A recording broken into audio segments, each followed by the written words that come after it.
Financial बकवास में आपका स्वागत है। तो इस वीडियो में हम बात करेंगे निवेश पर अधिकतम रिटर्न की गारंटी पर फिर भी अच्छे रिटर्न क्यों नहीं दे पाती बीमा कंपनियां। जैसे कि आपने अधिकतर देखा होगा कि कुछ कंपनियां बीमा के ऊपर एक निश्चित रिटर्न देने की गारंटी देती हैं कि हाँ कम से कम आपको इतना पैसा मिलेगा।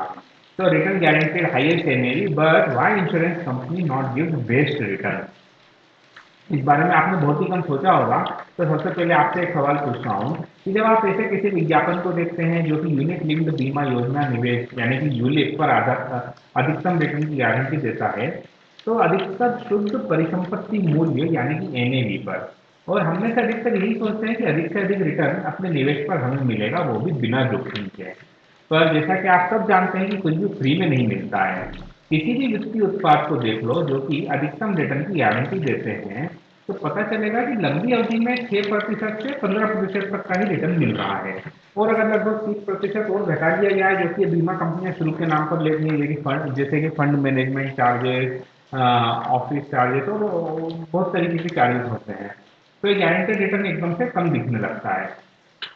अवधारणा क्या होती है? मूलतः ये मूलधन के ऊपर गारंटी देने वाले उत्पाद ये निश्चित करते हैं कि निवेश की गई राशि का अवमूल्यन ना हो और शेयर की कीमत ऊंची कीमत का रिटर्न मिलेगा।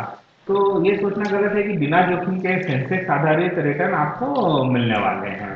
तो जितना ज्यादा रिस्क होगा उतना ज्यादा आपको रिटर्न मिलेगा, कम रिस्क होगा तो कम रिटर्न मिलेगा। तो ये फंड कैसे कार्य करते हैं? इसमें से अधिकतर जिस निवेश रणनीति का उपयोग करते हैं जिसे डायनामिक हेजिंग या स्थिर अनुपात पोर्टफोलियो बीमा कहते हैं।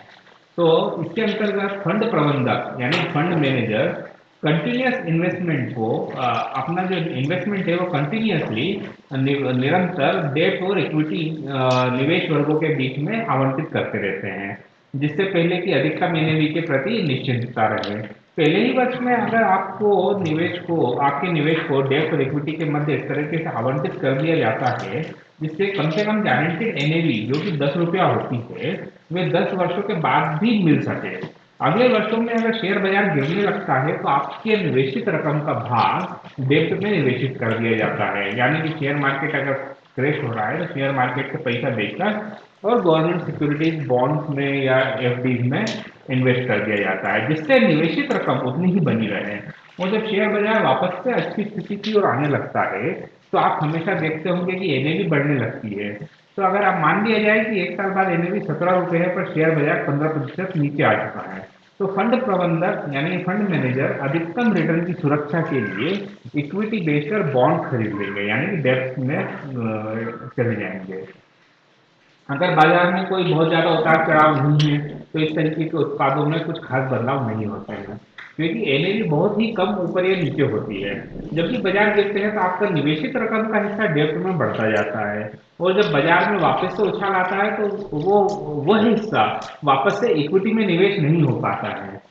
ध्यान रखें कि पोर्टफोलियो के डेब्ट के हिस्से में बॉन्ड में निवेशित होता है जो कि निवेश के अधिकतम रिटर्न को निश्चित करता है।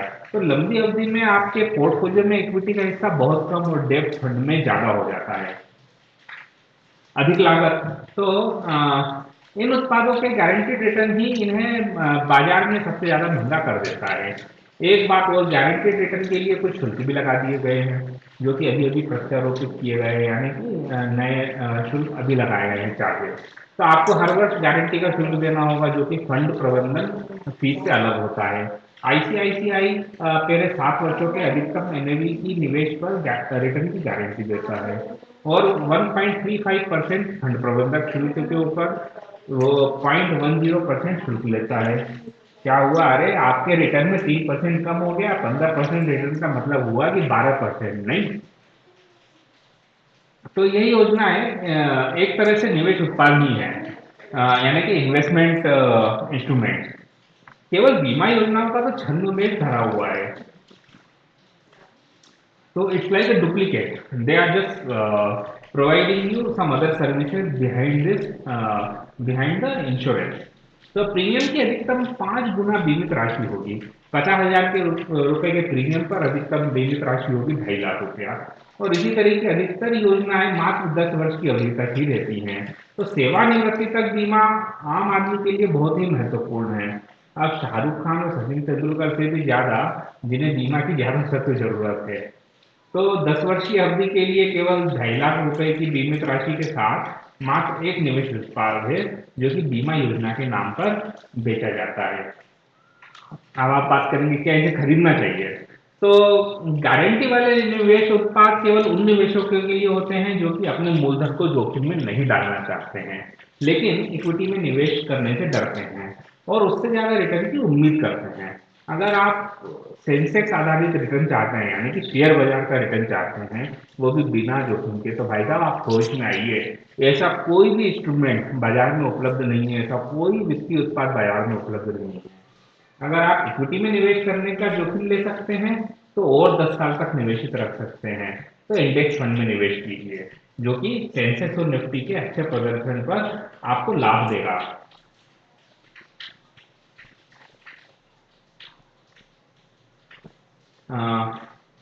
हम इसी तरह की छोटी छोटी वित्तीय बातें आपको अपने फाइनेंशियल बकवास चैनल पर बताते हैं। तो आप हमारे चैनल को सब्सक्राइब कीजिए, नीचे राइट साइड पर सब्सक्राइब बटन दिया हुआ है। आप हमारी वेबसाइट वित्तगुरु.com और फेसबुक पर वित्त गुरु पेज को भी लाइक कर सकते हैं। और अगर आपको ये पसंद आए तो आप अपने मित्रों को भी शेयर करिए। धन्यवाद।